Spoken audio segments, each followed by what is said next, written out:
Lashkar E Taiba പിളർന്നോ? അങ്ങനെ ഒരു report വരുന്നുണ്ട്. കാരണം എന്താണെന്നറിയോ? ഈ ലഷ്കർ ഇ തോയ്ബയുടെ കമാൻഡർമാർ അല്ലെങ്കിൽ ആ വിങ്ങിലുള്ളവർക്കൊക്കെ, അതായത് ഈ ഭീകരന്മാർക്കൊക്കെ ഒരു രണ്ട് തരം മനസ്സ്. കാരണം ഓപ്പറേഷൻ സിന്ദൂറിൻ്റെ സമയത്ത് ഈ പാകിസ്ഥാൻ്റെ അസിം മുനീറും ഷെഹബാസ് ഷെരീഫും സൈന്യമൊക്കെ കൂടെ ചേർന്ന് ഞങ്ങളെ അങ്ങ് തേച്ചോ എന്നുള്ള ഒരു സംശയം ഇവർക്കിടയിൽ ഉടലെടുത്തിട്ടുണ്ട്. കാരണം വേണ്ട രീതിയിൽ ഇവർക്ക് സംരക്ഷണമൊന്നും ഒരുക്കിയില്ല. അതുകൊണ്ട് അവർക്കും നഷ്ടങ്ങളുണ്ടായി. കാരണം അവരുടെ ആളുകളൊക്കെ അവസാനം നമ്മൾ തീർത്ത് കളഞ്ഞല്ലോ.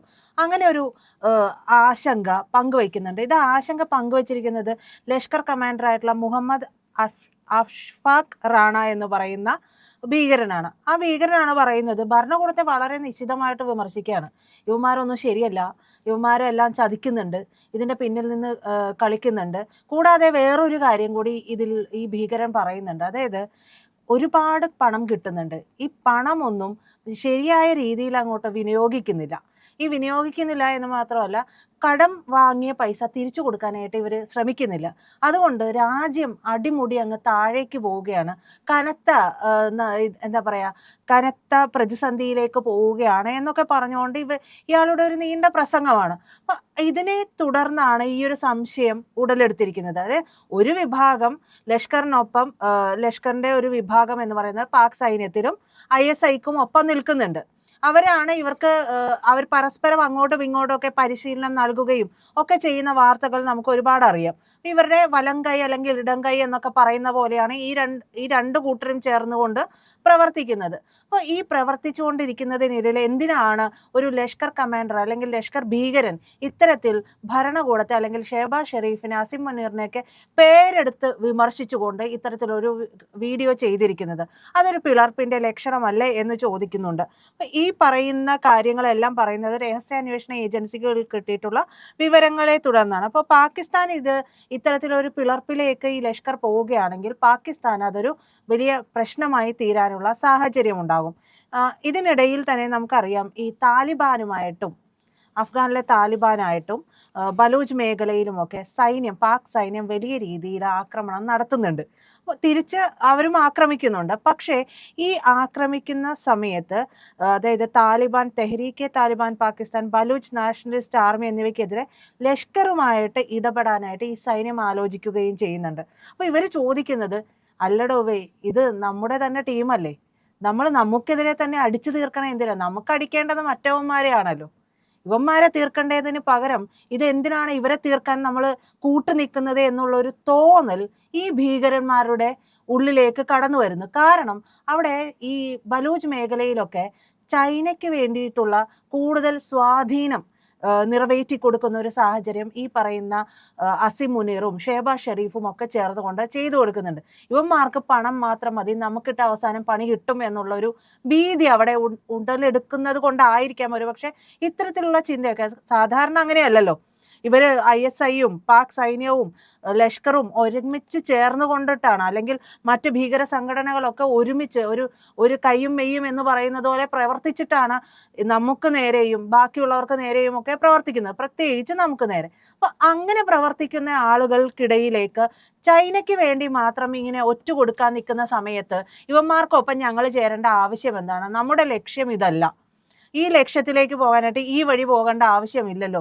അപ്പോൾ ഇവർ പണം വാങ്ങി എടുക്കുകയും ഇവരുടേതായ, അതായത് അസിം മുനീറും ഷെഹബാസും ഒക്കെ അവർക്ക് വേണ്ടുന്ന രീതിയിൽ ഈ ഭൂമിയെ ഉപയോഗിച്ചുകൊണ്ട്, അതായത് ചൈനയ്ക്ക് ഈ അപൂർവ ധാതുക്കൾ വിറ്റുകൊണ്ട് അല്ലെങ്കിൽ അമേരിക്കയ്ക്ക് ഈ പ്രദേശം വിട്ടുകൊടുത്തുകൊണ്ട് അതിൻ്റെ കമ്മീഷൻ പറ്റി ഇവരുടെ പോക്കറ്റിലാക്കുകയും ഈ പറയുന്ന ഇവര് ഈ പറയുന്ന പോലെ ഹൂറി വധം പോകാനും എന്താ പറയാ, അതിനെ ഷഹീദാകാനും ഒക്കെ ആണല്ലോ ഈ പറയുന്ന പ്രവൃത്തി ചെയ്യുന്നത്. അപ്പൊ ഞങ്ങൾ ഇവർക്ക് വേണ്ടിയിട്ട് ചെയ്തു കഴിഞ്ഞാൽ ഞങ്ങൾക്ക് ഹൂറികളെ കിട്ടുമെന്ന് എന്താണ് ഉറപ്പ്?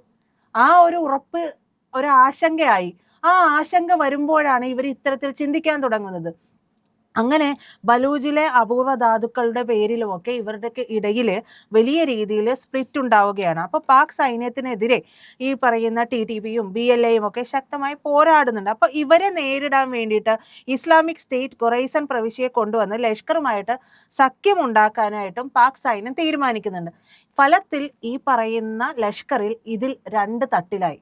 ഒരു വിഭാഗം ഒന്നും മിണ്ടാതെ ഇവർക്കൊപ്പം നിൽക്കുന്നു, മറ്റൊരു വിഭാഗം കമാൻഡർമാരുൾപ്പെടെ മറ്റൊരു വിഭാഗം പറയുന്നു, അല്ല ഞങ്ങൾക്ക് ഇതിൽ താല്പര്യമില്ല, ഞങ്ങൾ ചെയ്തുകൊണ്ടിരിക്കുന്ന പ്രവൃത്തി, ഞങ്ങളുടെ ലക്ഷ്യമൊക്കെ ഇന്ത്യയെ തകർക്കലാണ്, ഞങ്ങളുടെ സ്വന്തം ആളുകൾക്കെതിരെ. അവിടെ ഉള്ളവർ നമുക്കറിയാമല്ലോ, അവര് പല വിഭാഗങ്ങളായിട്ട് വിഭജിച്ച് കിടക്കുകയാണ്, അല്ലെങ്കിൽ പല ആശയങ്ങളുമായിട്ടാണെങ്കിൽ പൊതുവായിട്ട് നോക്കുമ്പോൾ ഇവരുടെ ആശയങ്ങളെല്ലാം ഒന്നാണ്. അപ്പോൾ BLA എന്ന് പറയുന്നത് ഈ പാക് സൈന്യത്തിനോടോ അല്ലെങ്കിൽ പാക് ഭരണകൂടത്തിനോടോ യാതൊരു വിധേയത്വവും ഇല്ലാതെ അവരൊരു സ്വതന്ത്ര രാഷ്ട്രമായിട്ട് പ്രഖ്യാപിക്കണം എന്നുള്ളതാണ്.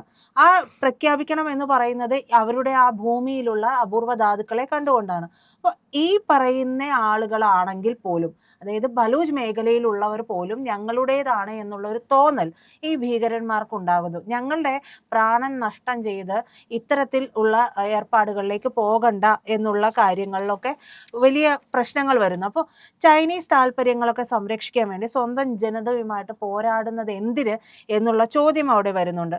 കൂടാതെ താലിബാന് വേണ്ടിയിട്ട് ലഷ്കർ വളരെയധികം വാദിക്കുന്നുണ്ട് എന്നുള്ള വാർത്തയും വരുന്നുണ്ട്. അപ്പോൾ പാക് സൈന്യം അഫ്ഗാനിൽ യുദ്ധം ചെയ്യുന്നതും ലഷ്കറിനെ ചൊടിപ്പിക്കുന്ന സാഹചര്യത്തിലേക്ക് കൊണ്ടെത്തിക്കുകയും ചെയ്യുന്നു.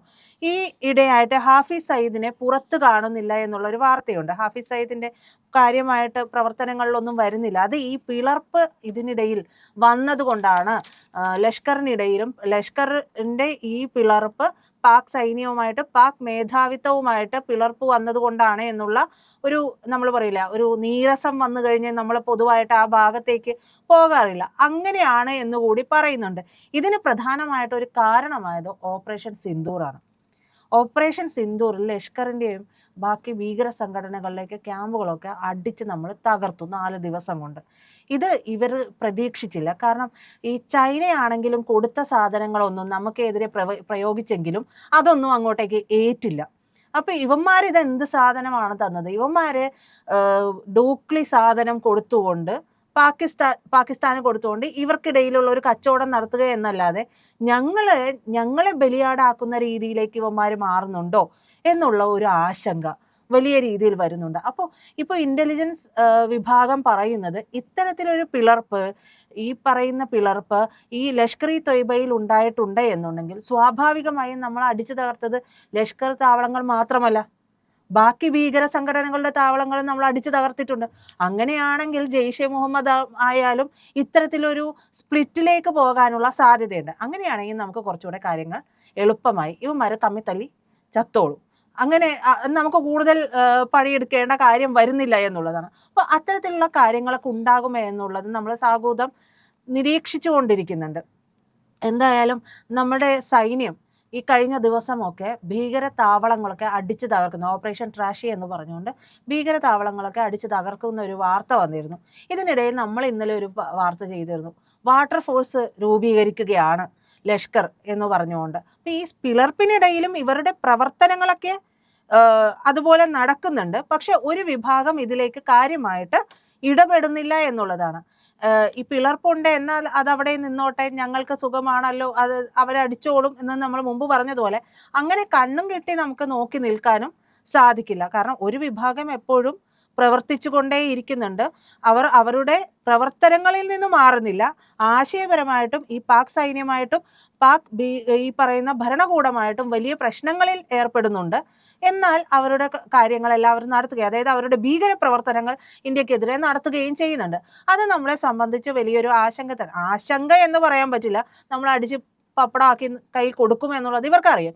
പക്ഷേ അവരുടെ പ്രവർത്തനങ്ങളിലേക്ക് അവർ ചെയ്തുകൊണ്ടിരിക്കുന്നു എന്ന് പറയുമ്പോൾ നമ്മൾ കൂടുതൽ ജാഗ്രതയോടുകൂടി നമ്മുടെ സൈന്യവും നമ്മുടെ രാജ്യവുമൊക്കെ നിലകൊള്ളേണ്ടതിൻ്റെ ഒരു സമയം കൂടിയാണ് ഇപ്പോൾ കടന്നു പോകുന്നത്.